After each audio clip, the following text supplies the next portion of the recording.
Bien, alors bonjour les amis, et nous nous retrouvons pour cette étude de la paracha de Vaera, d'après les enseignements du Rav Noam Perel dans son livre Hazmana le Paracha. Et j'ai choisi cet enseignement suivant sur la deuxième des 10 plaies d'Égypte, la plaie des Tzfardéam, c'est Tzfardéa, les grenouilles qui ont rendu la vie impossible aux Égyptiens. Et donc, nous commençons par le verset dit, Vayomer Adonai el Moshe, Emor el Aharon, nete et yadcha b'matecha al haneharot, al hayeorim, ve'al hagamim, ve'ha'al et atzfardeim al eretz Mitzrayim. Donc Dieu dit à Aaron, étends ta main avec ton bâton sur les fleuves de l'Égypte et fais sortir les grenouilles dans tout le pays d'Égypte. Vayet Aaron et yado, al mimei Mitzrayim, vata'al atzfardea, vatechas et eretz Mitzrayim. Et alors il se passe quelque chose de très spécial. Le verset nous dit que Aaron a étendu la main sur les eaux de l'Égypte et la grenouille est sortie et a recouvert l'Égypte. Et alors les mages, égyptiens ont fait de même avec leurs incantations. Et ils ont rempli la terre d'Égypte de grenouilles. Alors là-dessus, le Midrash nous ramène un Midrash, on appelle chose un Midrash qui est très bizarre. Katuv echad omer vatal atzfardea, vekatuv echad omer vesharatz hayeor tzfardeim. Il y a apparemment une contradiction dans les versets, puisque Dieu avait dit de faire sortir les grenouilles, mais quand Aaron fait sortir la grenouille, il y a marqué vatal atzfardea, il y a une grenouille qui est sortie. Et après, il est marqué que la terre est remplie de grenouilles. Alors, il s'agit d'une grenouille, de beaucoup de grenouilles, d'une multitude de grenouilles. Là-dessus réagit le Rabbi Akiva. Rabbi Akiva Omer, Sfardea achat aita.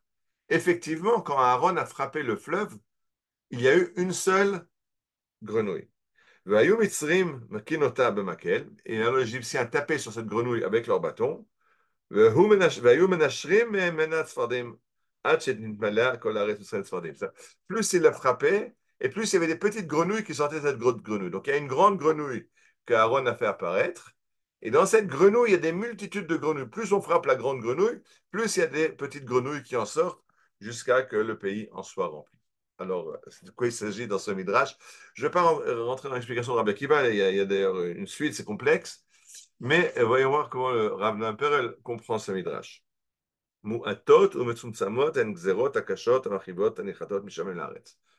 Dieu frappe la terre, frappe les hommes de façon minimale. On n'est pas du tout dans l'idée d'un Dieu fouettard. Hashem, El Rachum Vechanun, Erech Apayim Rav Chesed Bemet. Dieu aime ses créatures. On a déjà parlé une fois que si le monde grec tragique voit des dieux qui sont en conflit avec les hommes et qu'ils essayent d'empêcher les hommes d'accéder au feu et que Prométhée doit voler le feu aux dieux, alors dans la Torah, le Midrash, c'est juste le contraire, que Motzei Shabbat, après le Shabbat, on allume, on fait la Havdalah, on allume une bougie, deux bougies, parce que c'est le moment où Dieu a révélé à Adam comment faire le feu. C'est-à-dire, Dieu aime l'humanité, Dieu aide les hommes, et c'est pas du tout dans la volonté de punir.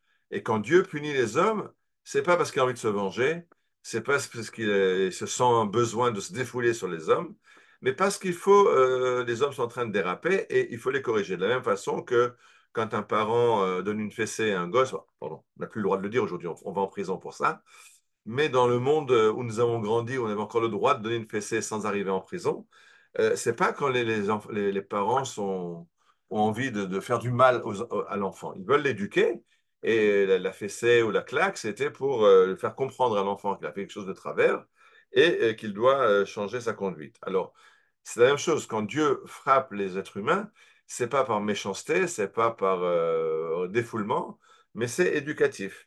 Et donc, de la même façon que la claque d'un parent, elle n'est pas forte, elle est pas, le but n'est pas de faire mal.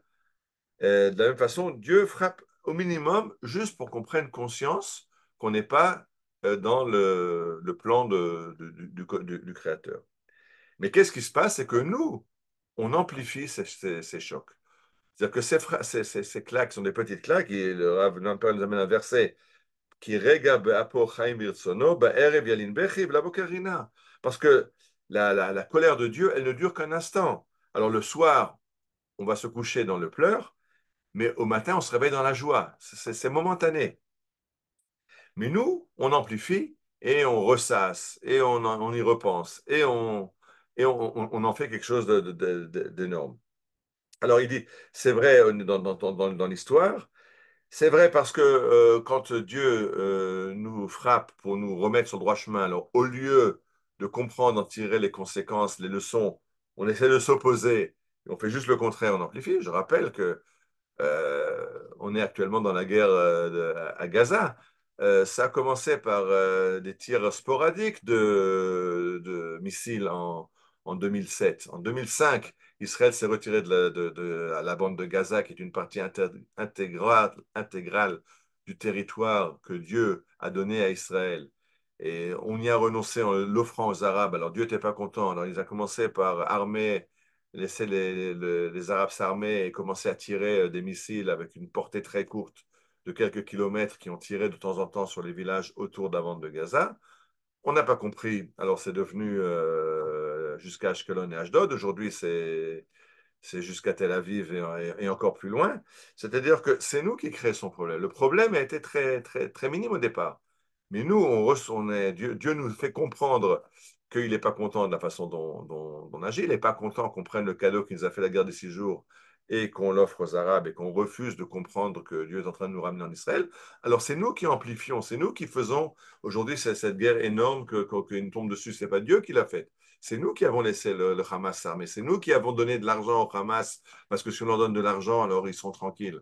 C'est nous qui avons créé ce problème. Ça a commencé par un petit problème qui devait nous remettre sur le droit chemin et on oublie, on amplifie. Dit le Rav Perel,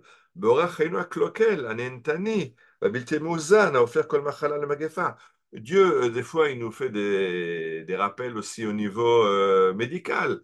Si on mange des choses qui ne sont pas bonnes pour la santé, on prend un peu trop de sucre, on commence à être un petit peu malade. Mais nous, on va en faire après un diabète à outrance parce qu'on refuse de comprendre que c'est pas bon et qu'on continue à manger toute la malbouffe qu'on mange. Mais c'est pas nous, c'est pas Dieu qui nous a frappés de toutes ces maladies qui nous tombent dessus aujourd'hui. C'est des maladies qui peuvent être contrôlées si on comprend le message qui est dans cette maladie. Mais quand on refuse, alors ça devient après une épidémie ou un mal du siècle. Ça devient quelque chose de terrible. Et dit le Rav Perel, c'est notre impli- implication morbide, je ne sais pas comment dire, un masochisme de retourner, de tourner la plaie dans tous les sens, qui ne fait qu'amplifier ces plaies que Dieu nous donne, mais que ça pourrait être juste des rappels, des piqûres, mais nous, ces piqûres, on va en faire après des choses beaucoup plus douloureuses. Et dit le Ramnan Perel, il finit en disant, c'est ce qui est marqué dans le verset, que Aaron a fait sortir une grenouille, et alors, les magiciens de l'Égypte ont voulu montrer que nous aussi, on est capable de faire ça. Quoi. Tu es un bon magicien, mais nous, on est tout aussi magiciens. Et c'est en fait eux qui ont rempli les grenouilles. Que Dieu a envoyé une grenouille, mais c'est les Égyptiens qui ont rempli le pays avec les grenouilles. Alors, il faut comprendre ça, que quand Dieu envoie des maladies, quand Dieu envoie des catastrophes, il le fait au minimum possible pour pouvoir nous faire comprendre qu'il y a quelque chose à changer, à améliorer. C'est nous qui, dans notre volonté de ne pas comprendre, parce que des fois, c'est pas qu'on comprend pas, c'est qu'on a envie de ne pas comprendre et qu'on a envie de s'entêter, et de ressasser, de chercher la petite bête, et on finit par faire de ces punitions minimes de Dieu des catastrophes qui nous font souffrir énormément et sur un temps beaucoup plus long.